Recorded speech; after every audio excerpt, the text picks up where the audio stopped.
পুরোদমে Iran Israel পাল্টাপাল্টি হামলা চলছে। মুহুর্মুহুর ক্ষেপণাস্ত্র হামলায় ইসরায়েলের সব তছনছ হয়ে যাচ্ছে। এরই মাঝে আমাদের হাতে এসে পৌঁছেছে দুই দেশের ভয়াবহ যুদ্ধের তাজা আপডেট সংবাদ। সর্বশেষ আপডেট সংবাদ প্রথমেই জানিয়ে দেব ইরানের সঙ্গে দীর্ঘমেয়াদী যুদ্ধে কেন ভয় পাচ্ছে ইসরায়েল। এদিকে আরও জানিয়ে দিব আগুনে ঘি ঢালবেন না, ইরান নিয়ে ট্রাম্পকে হুমকি চীন। ট্রাম্প আমাদের জানতে কারবালার ইতিহাস পড়ুন, ইরানকে ভয়াবহ এক হুমকির মধ্যে ফেলে দিল খামেনি। সর্বশেষ জানিয়ে দিব তেহরান থেকে সরিয়ে নেওয়া হচ্ছে ভারতীয়দের, উদ্বেগ নিয়ে মোদি। পুরোদমে ইরান ইসরায়েল পাল্টাপাল্টি হামলা চলছে। মুহুর্মুহু ক্ষেপণাস্ত্র হামলায় ইসরায়েলের সব তছনছ হয়ে যাচ্ছে। এরই মধ্যে আমাদের হাতে এসে পৌঁছেছে দেশের ভয়াবহ যুদ্ধের তাজা আপডেট সংবাদ।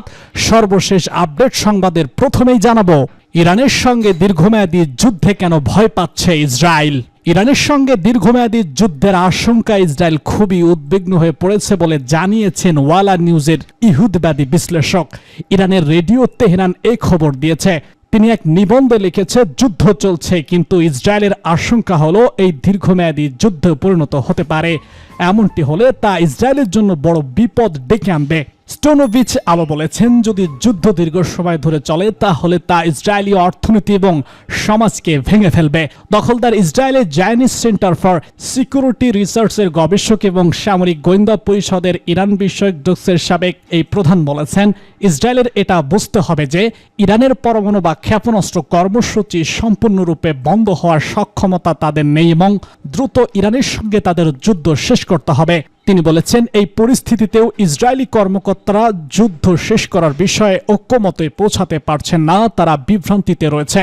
গতকাল শুক্রবার থেকে ইসরায়েল ইরানের সামরিক এবং পারমাণবিক স্থাপনা সহ একাধিক স্থানে সমন্বিত বিমান হামলা চালানোর পর থেকে আঞ্চলিক উত্তেজনা আরও বেড়েছে। জবাবে তেল আবিবে ক্ষেপণাস্ত্র এবং ড্রোন হামলা চালাচ্ছে তেহরান। ইসরায়েলি কর্তৃপক্ষ জানিয়েছে, শুক্রবার থেকে ইসরায়েলের ক্ষেপণাস্ত্র হামলায় কমপক্ষে 24 জন নিহত এবং শত শত আহত হয়েছে। অন্যদিকে ইরানের পক্ষ থেকে ইসরায়েলি হামলায় কমপক্ষে 224 জন নিহত এবং 1000-এর বেশি আহত হয়েছে। আগুনে ঘি ঢালবেন না, ইরান নিয়ে ট্রাম্পকে বলছে চীন। ইরান ও ইসরায়েলের মধ্যবর্তী সংঘাত আরও ঘনীভূত হচ্ছে। এরই মধ্যে চীন অভিযোগ করেছে মার্কিন প্রেসিডেন্ট ডোনাল্ড ট্রাম্প এই অস্থিরতা আরও বাড়াচ্ছেন। ট্রাম্প গতকাল তেহরানে বসবাসকারীদের তাৎক্ষণিকভাবে এলাকা ছাড়ার আহ্বান জানিয়েছেন। এই সমালোচনায় চীনের পররাষ্ট্র মন্ত্রণালয়ের মুখপাত্র উই জিয়াকুন বলেছেন, আগুনে ঘি ঢালা, চাপ বাড়ানো, হুমকিকে পরিস্থিতির সমাধান হয় না, এগুলো সংঘাতকে আরও বাড়াবে ও ছড়াবে। নিয়মিত সংবাদ সম্মেলনে তিনি আরও বলেছেন, সংলাপ ও সমঝোতাই হচ্ছে এই পরিস্থিতির নিরসনের একমাত্র পথ। এদিকে ইরান এবং ইসরায়েল আবারও হামলা ও পাল্টা হামলায় লিপ্ত হয়েছে। সোমবার রাতে তেল আবিব লক্ষ্য করে সবথেকে বড় ও ভয়াবহ ক্ষেপণাস্ত্র হামলা চালিয়েছে ইরান। ইরান বলেছে এটা তাদের ইতিহাসের সবথেকে বড় ও তীব্র হামলা। অপরদিকে তেল আবিব ও আশেপাশের এলাকায় অ্যালার্ম বাজতে শুরু করে। ইসরায়েলের প্রধানমন্ত্রী বেনিয়ামিন নেতানিয়াহু বলেছেন, ইরানের সর্বোচ্চ নেতা আয়াতুল্লাহ আল খামেনিকে হত্যা করাই হতে পারে এই সংঘাতের শেষের উপায়। মার্কিন প্রেসিডেন্ট ডোনাল্ড ট্রাম্প সামাজিক মাধ্যমে হুঁশিয়ারি দিয়ে বলেছেন, সবাইকে অবিলম্বে তেহরান ছাড়তে হবে, কারণ তিনি চাইছেন না যে ইরান পারমাণবিক অস্ত্র অর্জন করুক। ইরানে ইসরায়েলি হামলায় অত্যন্ত 220 জন নিহত হয়েছে, যাদের মধ্যে রয়েছে 70 জন নারী এবং শিশু। অপরদিকে ইসরায়েলে ইরানের হামলায় নিহত হয়েছে মাত্র 20 জন। ট্রাম্প আমাদের জানতে কারবালার ইতিহাস পড়ুন বলছে ইরান। মার্কিন যুক্তরাষ্ট্রের প্রেসিডেন্ট ডোনাল্ড ট্রাম্পকে উদ্দেশ্য করে ইরান মিলিটারি ও ইসলামিক রিপাবলিক অব ইরানের সামাজিক যোগাযোগ মাধ্যম এক্সে অ্যাকাউন্ট থেকে একটি কড়া বার্তা দেওয়া হয়েছে। এই বার্তাটি বর্তমানে সামাজিক যোগাযোগ মাধ্যমে ব্যাপক আলোচনার জন্ম দিয়েছে। বার্তায় বলা হয়েছে, ডোনাল্ড ট্রাম্প, আপনি যদি না জানেন আমরা কারা, তাহলে কারবালার ইতিহাস পড়ে দেখুন। এটি ইরানের ঐতিহাসিক ও ধর্মীয় আত্মত্যাগের একটি শক্তিশালী প্রতীকীয় উল্লেখ, যা তাদের প্রতিরোধে দৃঢ়তা বোঝায়। এদিকে ডোনাল্ড ট্রাম্পের ইরানিদের তাদের রাজধানী শহর তেহরান ছেড়ে যাওয়ার জন্য সতর্ক বার্তা দিয়েছেন। স্থানীয় সময় সোমবার তথ্য ন্যাশনালে তিনি বার্তা দেন, অবিলম্বে তেহরান ছেড়ে যাওয়া উচিত, তবে কেন তেহরান ছেড়ে যাওয়া উচিত তা তিনি উল্লেখ করেননি।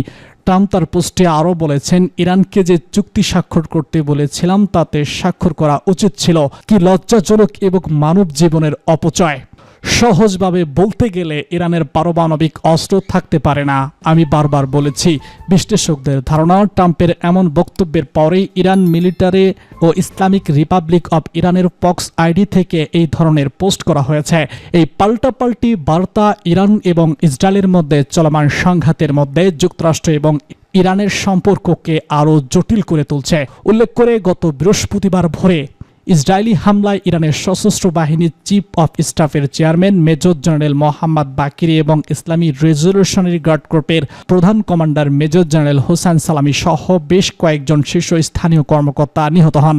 এছাড়া ইসরায়েলি হামলায় ইরানের শীর্ষস্থানীয় 6 পরমাণু বিজ্ঞানীও নিহত হয়েছেন।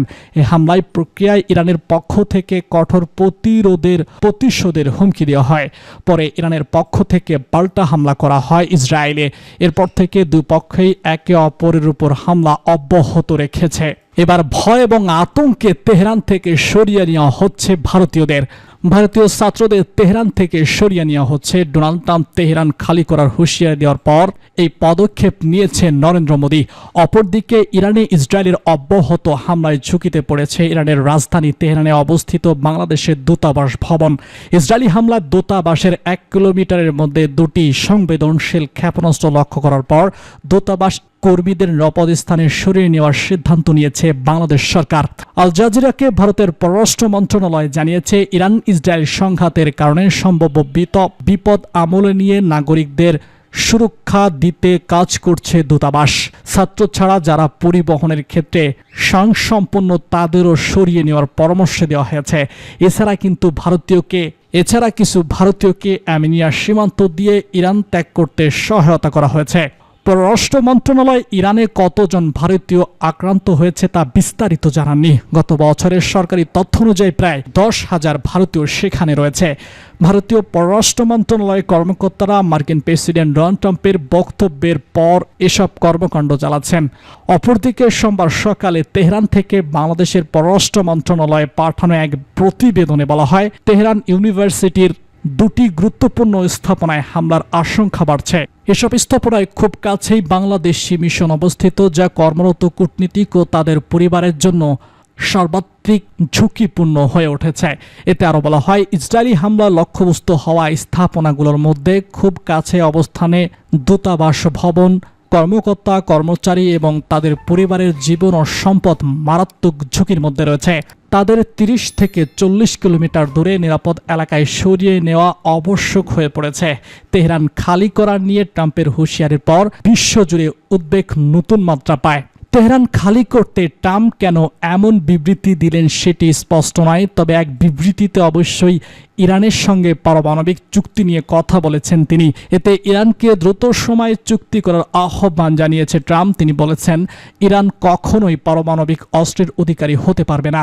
আমি এটি বারবার বলেছি, তাই জরুরি ভিত্তিতে তেহরান খালি করে দিন। তেহরানে প্রায় 10 বিলিয়ন মানুষের বসবাস। অঞ্চলটি মধ্যপ্রাচ্যের শিক্ষার্থী ও রাজনীতির জন্য গুরুত্বপূর্ণ। ইসরায়েলি হামলার অন্যতম লক্ষ্যবস্তু তেহরান। এদিকে ইসরায়েলি হামলায় ইসলামিক রেভলিউশনারি গার্ড কর্পসের শীর্ষ কমান্ডার নিহত হয়েছেন।